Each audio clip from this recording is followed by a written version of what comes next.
আসসালামু আলাইকুম। গ্রুপ কাটা শেষে 5 লাগানোর পরে 5 এর গ্যাপে মসলা বা সিমেন্ট বালি সিমেন্ট খাওয়া দিতেছি। এভাবে মসলা খাওয়া দিলে মোটামুটি ফ্লাস্টারের আগে একটা শক্ত একটা আবরণ হবে 5 এর উপরে।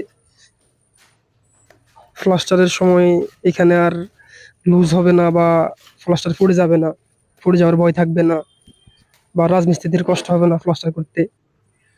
রাজমিস্ত্রিরা ফ্লাস্টার শেষে যখন ওয়াল শুকাইব তখনও এখানে আর ফাটল হওয়ার কোনো ভয় নাই। এমনিতে যদি এভাবে মসলা না দিয়ে ফালাই রাখি, হ্যাঁ হয়তোবা রাজমিস্ত্রিরা প্লাস্টার শেষ করতে পারবে, শেষ হয়ে যাবে প্লাস্টার। দেখা গেছে প্লাস্টার শেষে একটা সময় এখানে একটা ফাটল সৃষ্টি হবে, পরবর্তীতে যা রাজমিস্ত্রির বদনাম হবে বা ইলেকট্রিক মিস্ত্রির বদনাম হবে। তাই চেষ্টা করি যতটুকু কাজ 100% করা যায়, যাতে কোনোভাবে বদনাম না হয়। 100% কাজ সমাধান দেওয়ার চেষ্টা করি সবসময়।